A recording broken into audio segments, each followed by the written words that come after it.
Here on Parliament Hill, the big headline is this: spending. So Chrystia Freeland is proposing to spend $50 billion in spending programs this year, and that is on top of the billions of dollars of emergency pandemic spending that will continue to exist.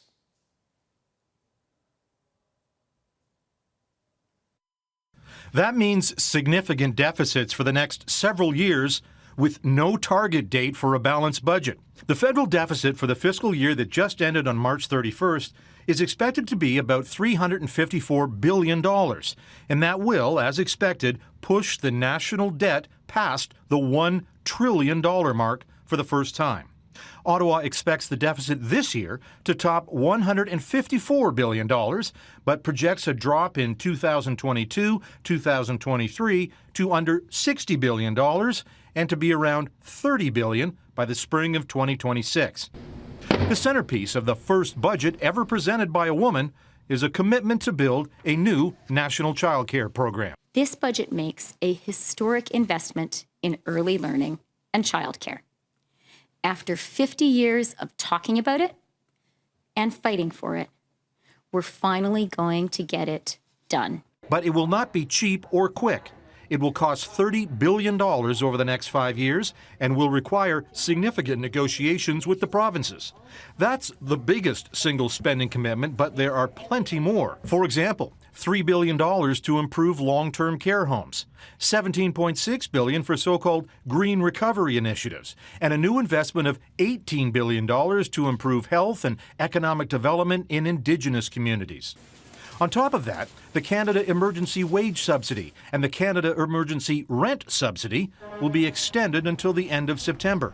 Something new for business: a Canada Recovery Hiring Program that will start in June. This will be a subsidy paid to employers who add people to their payroll. The budget also establishes a minimum wage for federally regulated companies of $15 an hour. All of this will push the debt-to-GDP ratio from pre-pandemic levels of about 30% to more than 50% this year, and it will stay around 50% for at least the next 5 years. The question is, are we fiscally sustainable? We are, but there's a big but. That also makes assumptions that things like interest rates will not change significantly in the medium term. And so, Donna, now we turn to the politics of this budget. And this budget document, it's 724 pages. There is a ton of stuff in here for all the political parties to pick over. And as you mentioned, it's a minority government that Prime Minister Justin Trudeau leads, which means he's going to need at least one other party to sign on to his plan and avoid triggering a general election this spring. Donna? I know you've had the advantage of reading through at least some of the 700 pages, way more reading than I've been able to do. So can you break down for our audience a little bit of the childcare plan, which, as you said, is the centerpiece of this? $30 billion, I believe you said. Is there detail about how it will be spent and how they will try to implement their long-promised, talked-about plan for some kind of universal childcare?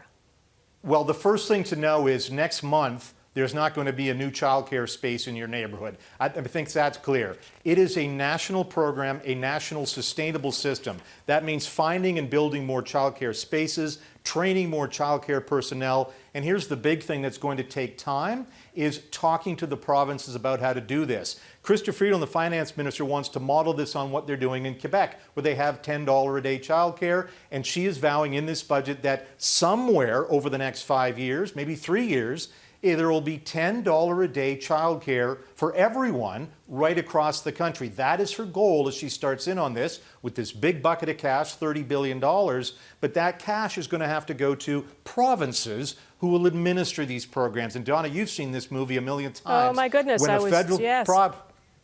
says to the provinces, you want to do this? They'll say, well, just give us the cash and we'll figure it out. So, that's the details is, what do you want to do with all this money, provinces? Yeah, I mean, and the reason is because daycare is a provincial responsibility and childcare is a provincial responsibility. So it sort of has to be this way in the way we're organized in Canada. Am I right about that? You are, and here's the other thing. When Chrystia Freeland shows up to say, hey, will you guys run my childcare program? Here's what the provinces are going to say. This is about the stuff not in the budget. Always important to know what's not in a budget. What's not in this budget? Any increase in the amount of money that Ottawa transfers to the provinces for health care. And again, you've heard this before, the premiers have been crying for the last year for a huge increase in what's called the Canada Health Transfer. That's the money transferred every year to the provinces for health care. There is no increase. The Trudeau government continues what the Harper government started, which is a minimum 3% a year increase. The provinces wanted something 6, 7, 8% more. They're not getting it. So that's not in the budget. Other things not in the budget. Really nothing moving on national Pharmacare. There's just keep talking to the provinces again on that. There's no move here to try to impose a wealth tax. That's something the NDP wanted. There's no move here. There's not even mention of a universal basic income. And that, too, is something New Democrats wanted. There is some luxury taxes. If you were planning to buy an expensive car or a private aircraft, you're going to pay extra tax. But that's it in terms of targeting more taxes at the rich. Again, we need one party to sign on here, and if it's New Democrats, I can see it right now. We'll hear from Jagmeet Singh, I know, later, and he's going to be saying, where's the, I want to eliminate billionaires. That's what the NDP voted at their convention. They want more taxes on the wealthy, and they're not in this budget. Well, I think there were more billionaires created, or more people became billionaires in 2020 than ever in history. So, you know, there are 2 pandemics going on here, and there are plenty of people who have gotten very rich and done very well through the course of this pandemic, and then a whole bunch of hundreds of thousands of people who are not in that position and who desperately need government help and better programs. In particular, getting back to the childcare thing, you know, this is so kind of central to not only to this government, but to Chrystia Freeland as a person. Right? She has said that as a woman and a mother, her experience will inform the kind of finance minister that she is. Did you see her sort of fingerprints on this document? Yes, very much. And she of course, I mean, she broadcast this in the fall economic statement, saying almost what you just did, Donna, in the House of Commons, saying, you know, as a mother, as a woman who is the first female finance minister in our history, this is important to her. She talked about it as well with Ken Dryden, the last architect of a childcare program nationally that went nowhere. She talked with Dryden at the Liberal convention. So she is very much invested in this. And by the way, she pointed out, certainly, yes, she's a mom and all that. But one of the important things here is, you know, childcare is no longer, it hasn't been probably for 10 or 20 years, a, quote, woman's issue.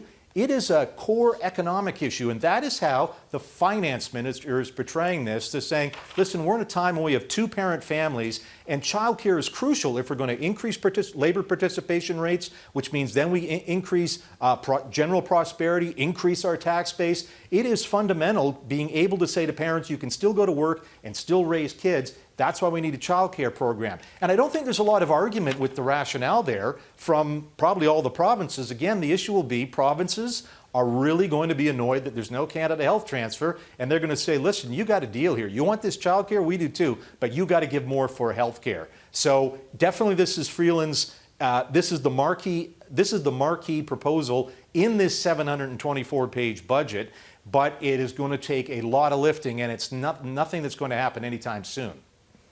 David, what about the green recovery? And we were telegraphed at least that was going to be a critical piece in this budget too. Not so much for right now, but to kickstart the economy. And when we rebuild, it will be a green rebuild. Right. What is in here related to that? Was there any mention specifically of small modular reactors, of endorsing nuclear reactors? Yeah, it's stuff like that. The budget is peppered with stuff like that. Not necessarily big items. I'm not going to say here and there's going, well, there's $40 billion for program X. But when you add it all up, there are dozens and dozens of smaller programs, particularly for farmers. There's a lot of money for farmers and agricultural producers. We know they're big greenhouse gas producers, to use cleaner energy, to move to different kinds of fertilizer, move to different kinds of farming. So that's just one particular sector. There's a lot of money when we talk about green recovery to what they call the blue ocean strategy, taking a look at, we're surrounded by these oceans, how do we harness the resources of the ocean, energy resources, food resources, you name it. There's programs for that. Programs to get Canadians to drive electric vehicles.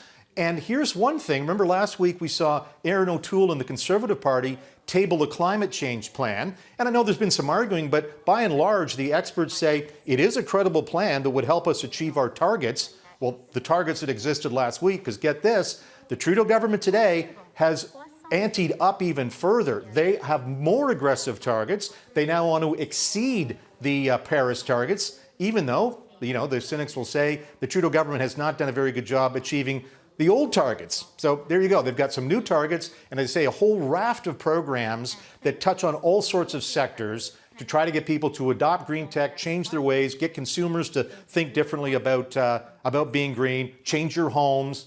There are going to be programs galore over the next couple of years. And certainly, if this is an election budget, you could see Liberal candidates going around the country and saying, we'll change the windows in your home. We'll get you in an electric car. Farmers, we're going to change the way and give you some money to improve the way you fertilize your fields. The budget's laced with that sort of stuff. Okay, David Akin, thank you so much for your...